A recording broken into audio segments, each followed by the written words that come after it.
инде, уянырға вақыт жетті. Уян татар, уян инде, уянырға вақыт жетті. Аш көзіңіне көрізіңне, бұтырмашның күзігісінде, инде кімге ұқшап қалдың, инде қауым езісінде, инде кімге ұқшап қалдың, инде қауым езісінде.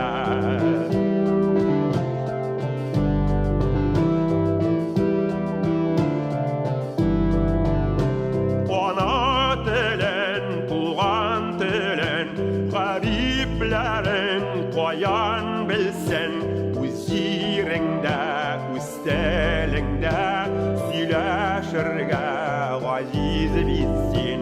Uz yerinde, uz telinde, söyleşirge aziz bilsin.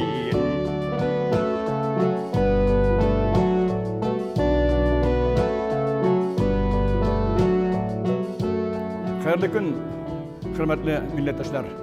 Bugün bu Asfalay yurtunda Татарстан культурном центре biz өткерәбез 40 күн Мөнәшевнең теге дөньяга киткән хәтер көнен. Шулай итеп, ул бүтән көчен, зиһенен, батырлыгын күрсәтте безнең милләтне яклап. Телебезне саклар өчен, сәнгатебезне саклар өчен. Менә бу йортта biz şu yurt için nice yıllar biz karıştık memleket bilen. Şunda ol bir nice günler Galadov işledi. Lakin bizim işler olaydı. Biz bu tarihi yurtumuzni Kulturный центр Tatar ana bu kızının tırnaklarından tortup aldık. Мен хәзер инде 25 ел без яшибез шунда. Мәйданыбыз да без монда эшлибез, митинглар, монда Тукайның һәйкәлен куйдырдык. Шулай итеп, бу изге йортта кайный безнең сәясәт, безнең политика, безнең тормышыбыз. Anam sahabe-i kiramlarına, ahli beytlerine, Musullah Rabbimizin, Muhammed Abdü'nün ruhuna bağışlıyız. Allah subhanahu wa ta'ala ruhlarını şad eyleseydi. Hem de kılgan hata kimçiliklerini kafu eyle buzunun rahmetine eriştirsen idi. Muhammed Minaçov mərhum, o Məskəvdə bizning büyük şəxs kişisi, xalq için tırıştı, özün cəvləmikə. Bu asıdla yurtunda biz birgə anın bilen küreştik. Xatlar yazdık, mitinglarda, piketlarda bulduk. Мен еске төшерәмен, шуда бездә булды Лужков белән очрашу мәчет янында, аят көнне. Шунда ватан плакатлары белән дә чыкты, мин дә чыктым плакат белән. Качан безгә әйтсәләр йортын кайтарырсыз. Шунда Лужков әйтте, бу вопрос решен, кайтарабыз диде. Вот без бик шатландык, и Лужков үз сүзләрен барлыкка китерде. Мөхәммәд Миначев шул бик күп эшләде татар кешеләре өчен. Иңелек ул безнең өчен ничек әйтергә инде, эталон, образец булды. Ул безгә күрсәтте ничек кирәк милләт өчен көрәшергә, коркмыйча, үзеңне җәлләмичә. Шуның өчен аның белән бергә пикетларда да басып тордык. Төрле проблемалар турында, татар телен саклау турында, Фәвзия байрамы саклау турында. Мен Шиябетдин Шамил булам. Ватан партиясына мен ничек әйтергә инде случайно ләктем. Вообще мен мечтал үзебезнең татарлар партиясы турында. Безнең бәйрәм иде, Измайловский паркта Сабантой бәйрәм иде. Шул вакытта мин торговый рядларны узган вакытта күрәмен, кеше утырып тора, и зур афиша белән. Анда язган Мәскәүдә Россияда бірінші мәртебе организован татарская партия «Батан».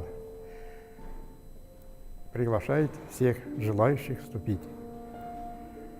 Мен инде давныздан берді шол турда ойлап тұра едім. Татарлар партиясы болса, обязательно кірем деп. Икенче күннүк чыктым партия әгзалары белән пикетка. Беренче пикетыма. Бисмиллахир-рахманир-рахим. Алхамдулиллахи раббил аламин ва салату ва саламу аля набийина Мухаммадин ва алейхи ва саллям. Минашов Мухаммад, минем абыйым була, әтиемнең бер туганы, энекәше. Ул үзе Нижгар татарларынан Горьковский областта, Краснооктябрьский районында туган иде. Ул гомере буе татар халык өчен, татар халкының теле өчен, тарихы өчен тырышып, гомере буе шул эшләр белән шөгыльләнеп, китаплар язып, гадәттә Мәскәү татарларын бердәштерү өчен шул эшләр белән шөгыльләнеп, шулай гомер итте. Мухаммад Миначева мы знаем как патриота, общественного деятеля, человека, который всегда был за приверженцем сохранения татарского языка, человека, который хотел, чтобы татары объединялись, между собой общались, татарский язык никогда не забывали. Последние вечера, которые проводил он с нами в штабе, он всегда говорил, чтобы мы разговаривали только на татарском языке, чтобы мы не забывали наш родной язык. Халыкны халык булып, милләт итеп яшәтер өчен аларга тел кирәк, мөхит кирәк, то есть среда кирәк. Менә Рөстәм Фаизовичның зур бердә заслугасы дип әйтим. Чөнки ул менә татарларны җыштыра. Бу бәләкәй генә безнең мөхит, татар мөхите. Татар телен өйрәнер өчен менә Асаба йортында бар курсы татарский языкка. Анда менә Лилияна дигән ханым укытадыр сезгә татар телен. Язылыгыз, барыгыз анда. Атнасынан бер мәртәбә ул, әгәр күбрәк булса, 2 мәртәбә дә укытыр. Кирәк булса, 3 мәртәбә дә укытыр. Ул бит тора сездән, әгәр теләкләре күп бар икән кешеләрнең өйрәнергә. Анда проблем юк. Аннан татарча бер Лилияны гына укытмый, тагы татар теле укытучылары бар. Барысы да үзебездән тора. Әгәр без телибез икән татар булып калырга, ул чакта без татар булып калабыз. Әгәр теләйбез икән безгә барыбер кем булырга, ул чакта без татар булып кала алмыйбыз. Бит һәр кешегә ул барыбер була алмый, барыбер это равнодушие дигән сүз инде ул. Кешегә барыбер. Анда яңгыр яусын, хоть таш яусын, хоть әллә ни яумасын, аларга барыбер шикелле. Ул шулай табигатькә генә караш. Милләтләрдә халыкларга андый караш ул дөрес түгел. Чөнки менә карагыз инде, сез күбегез аралаша там урыс яһүдләр белән аралашасыз. Анда культура турында сүз чыга. Сез нәрсә әйтә аласыз? Сез бит белмисез үз культурагызны. Мухаммад Миначева мы знаем как человека, который сделал очень много для того, чтобы нам вернули вот этот красивый дом Асадулаева. Он очень много приложил своих усилий для этого. Также мы его знаем как исторического деятеля, кто впервые в Москве провел после войны Сабантуй. Он активно принимал участие на наших вечерах. Последние мероприятия, которые мы с ним вместе проводили, это штабовские ифтары, вечера, посвященные сохранению татарского языка и культуры, уртак-фикер, который у нас проводится каждый месяц. Bizning urf-odatlarni saqlash uchun bek ahamiyatli aytbari. Chunki Moskvada yashash xalq ol rus muhiti, bunda tatar muhiti yo'q. Shunga ko'ra bunda Ramazon oylarında, Qurban bayramlarında, Saban to'ylarida xalq uchrashadir, aralasha, сөйләшә. Татар халкының мәсьәләләре күп, аның юнәлешләре бик күп. һәм инде кем ничек булдыралар, нинди юнәлештә булдыралар, шул юнәлештә эш алып бара. Менә татар халкының кемдер аның элитасы, ансы инде башмый дип уйлыйк, аның аяклары бар, ул зур организм шундый. Менә бу организмның нерв системасы да бар. Мөхәммәд абый татар халкының нерв системасының бер күзәнәге иде. Ул иң авырткан мәсьәләләрне беренче булып сизеп алып, халыкка җиткерәдер. Һәм шул мәсьәләләрне барыбыз да аңлап, аннан соң аның өстендә эшли башлыйдыр. Шуңа күрә мин уйлыйм, Мөхәммәд ага Минашевның Мәскәү татар җәмәгатьчелегенә, бөтен Россия татар җәмәгатьчелегенә, шулай ук бөтен дөнья татар конгрессына керткән өлеше бик зур. Ул куйган мәсьәләләр бүген тирәнәеп, киңәеп, һаман эшләп киләләр. Менә мәсәлән, ул заманда беренчеләрдән булып татар теленә дәүләт теле статусы бирү турында бөтен Россия буенча күтәргән иде. Хәзер шуны инде галимнәр төрле яктан нигезләп, төрле яктан күтәреп, бүген инде бу тема бик актуальга әйләнде. Ул эш дәвам итә. Һәм шундый мисалларны күп китергә булыр иде. Монда ничек дип әйтәсең, инде дөнья шулай корылган. Мөхәммәд абый үзе безнең арадан китсә дә, аның эшләре мәңге яшәр. Мы о нем знаем, что он один из славных, ярких, активных, последовательных сынов татарского народа. Сделал много полезного, хорошего, беззаветно был предан делу татарского народа. Много создавал проектов, работал в этом направлении с конца 70-х годов. Один из основателей партии или основатель партии «Ватан». Много было предложений у него, связанных с татарской культурой, с татарским языком. Вот. И в связи с тем, что у татарского народа и у кумыкского народа большие исторические связи, большое историческое прошлое, и есть историческое настоящее и большое историческое будущее, мы вместе с татарским народом, поэтому мы пришли сюда и поучаствовать, отдать дань памяти Мухаммаду Миначевичу. Әміне бүгін аның истәлігіне шушы зур залыны берділер, шу хәлі көп кіші келген. Демек, Мөхәммәд абыйның сүзлері, ол bu вакыйлыкка күчкәннән соң аның эшләгән эшләренә күбрәк әһәмият бирә башладылар, минемчә. Күбрәк аңлый башладылар Мөхәммәд абыйны. Без аның белән байтак еллар бергә эшләдек дип әйтеп була, чөнки Мөхәммәд абый татар халкы мәнфәгатьләрен яклап үткәргән пикетлары, аның чыгышлары, татар теле, ул мәгариф министрлыгы каршында булмасын, атом энергетикасы министрлыгы каршында булмасын, ул беркемнән дә курыкмый иде. Һәм аның менә шушы эшләрендә мин дә без анда бара идек, мин аның белән бу хакта әңгәмә ала идем. Ул үзенең нәрсә өчен шушылай тырышканлыгы турында сөйли иде. Ул битараф булмаган кеше, гомер буе менә шушы битараф йөрәге дә шуның аркасында чыдамагандыр инде аның. Аның күңелендә бары тик менә татар халкының мәнфәгатьләрен яклау ятты. Бүтән нәрсә турында уйламады ул бер кайчанда. Бисмиллаһир-рахманир-рахим. Һәр милләтнеңки бер төрле шәхесләре булырга тиеш. Кемгә безнең яшь буыннар карап өрнәк ала торган кешеләр булырга тиеш. Мин уйлыйм, Мөхәммәд абзый Миначев шул бәндәләрдән булды.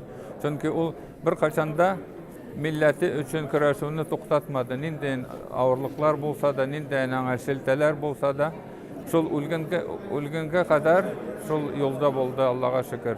Әмма менә шундай кешеләр булмау сәбәпле башка бер төбәкләрдә татар милләтенең рухи эше булсын, милли эше булсын, тел мәсьәләсендә булсын, бик авыр чырлар бүгенге көндә үтә. Шуның өчен менә Мөхәммәд Миначев абзыебыз кебек кешеләр күбәяргә тиеш. Һәм дә яшь буыннар аныңгы шул уйлаган фикерләрен, аныңгы кылып бетермәгән эшләрен дәвам итәргә тиешләр. Чөнки әгәр дә алай булмаса, борынгы килгән зур, атаклы, тарихлы милләт, татар милләте бүгенге көндә зәгыйфлек дәрәҗәдә яши. Мөхәммәт абый минем өчен ул бик якын кеше, ул минем якташым буларак кына түгел, халкыбызны яклаучы кешеләрнең берсе булып истә калды.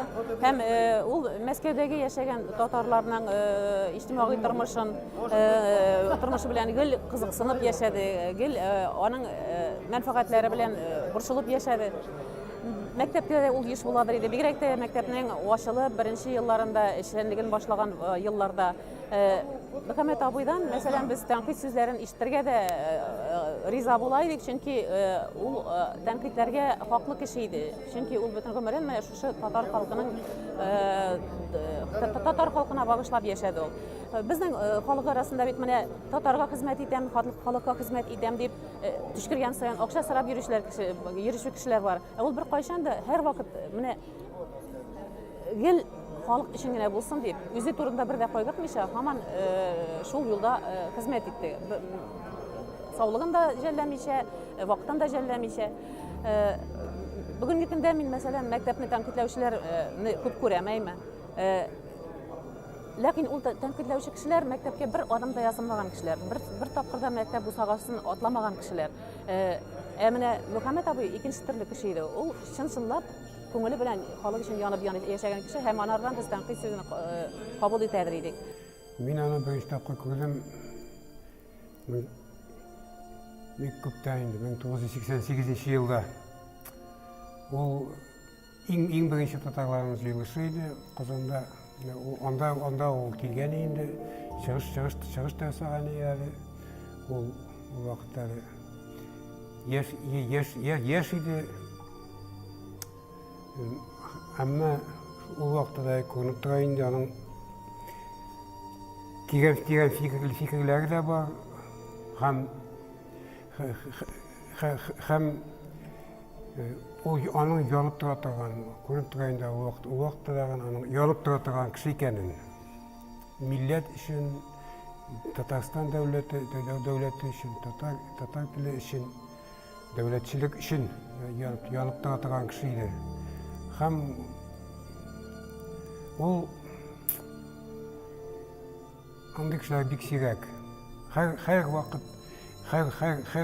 көрәштә, һәр вакыт шул Татарстан дәүләте, татар халкы дип борчылып тора торган кеше. Ул сәясәтче генә түгел иде. Ул сәясәтче дә иде. İçtimai işçilik alып баручы да иде. Шул вакытта ул тарихчы иде, этнограф иде, күп китаплар язды ул. Менә татарларның чыгышы буенча, мишәрләрнең чыгышы буенча, мишәрнең теле буенча китаплары бар аның.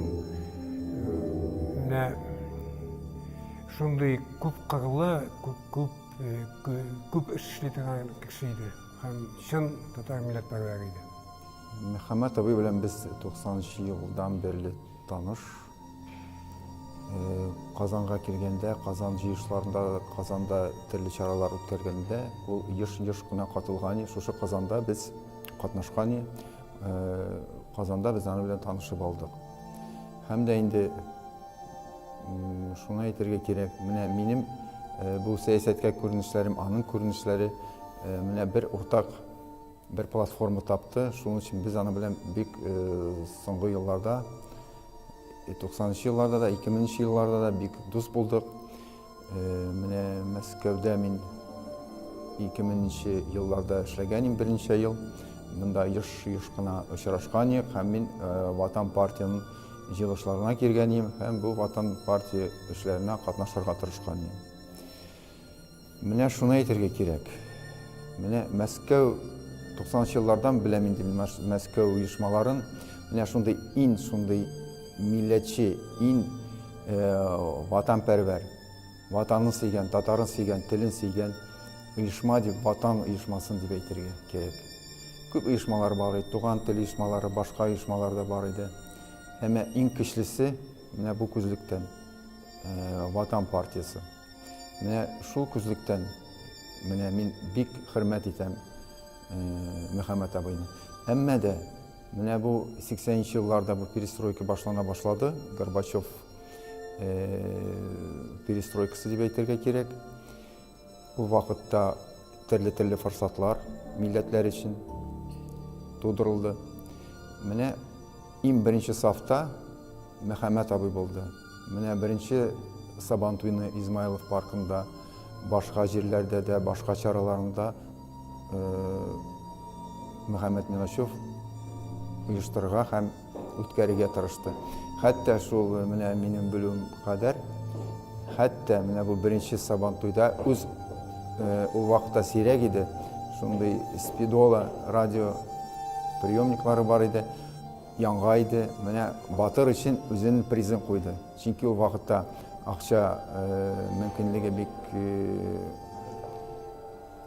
әйтергә ниш кирәк, акча мәсьәлесе бик авыр иде. Шуның өчен инде үзләре акчалар җыеп, нитеп, үз средстволарындан оештырырга тырыштылар.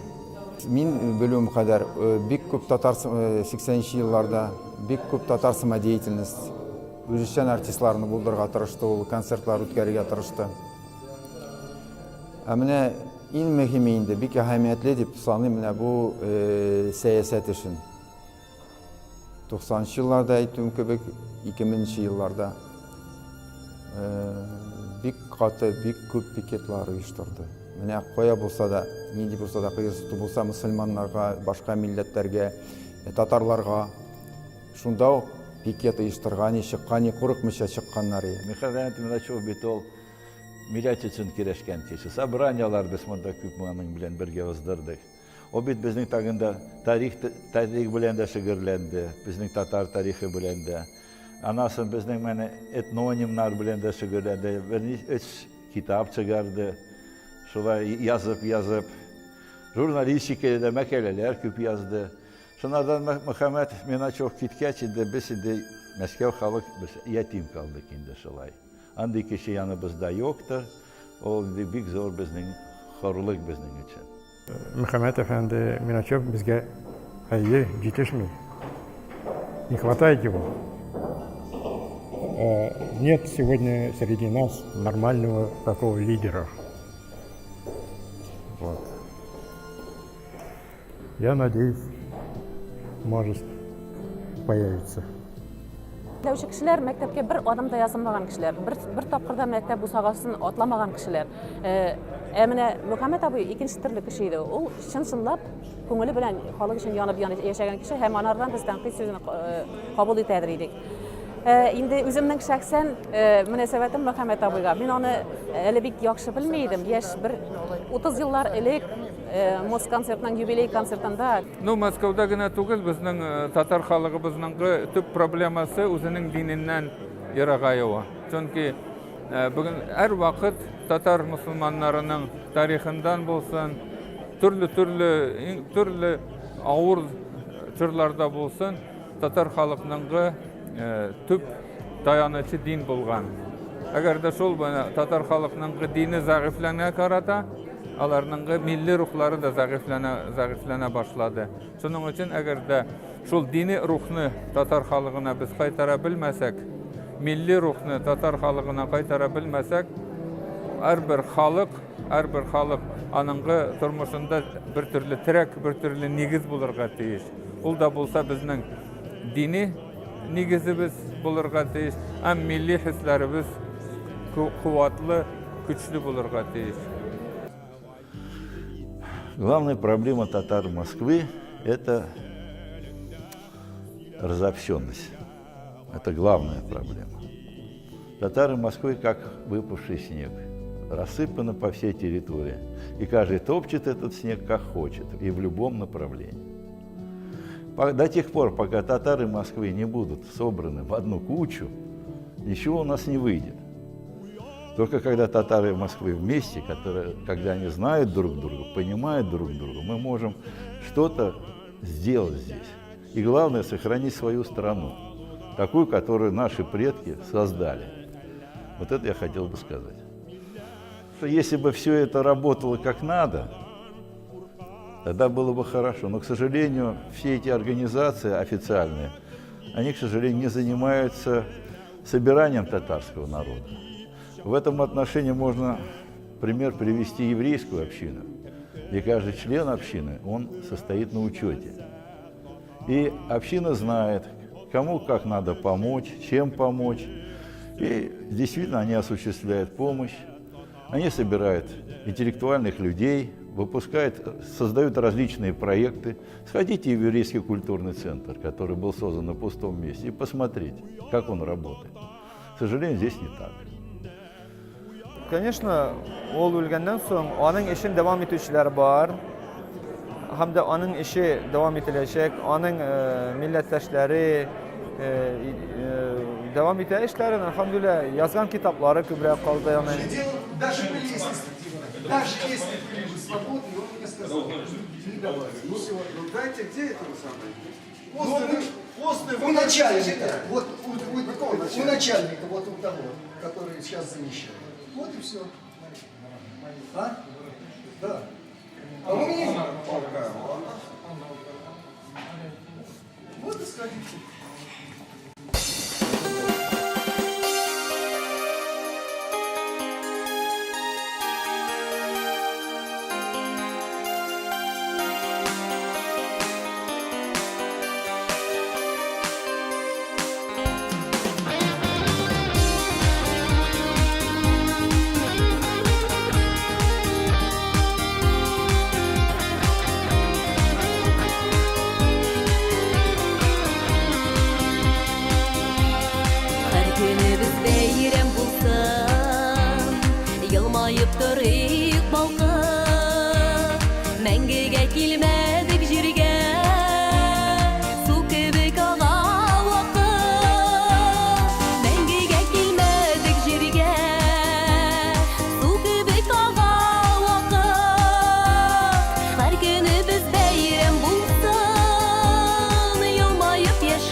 Зәңгір хаваларда yüzген ак бұлытларға қара, ак бұлытларға атланып балашақ үтіп бара. Өмірінің әр мезгілінде өткен юлыңа қара, біздің өмір минутларын сәғатлар суып бара. Өмірінің әр мезгілінде өткен юлыңа қара, біздің өмір минутларын сәғатлар суып бара.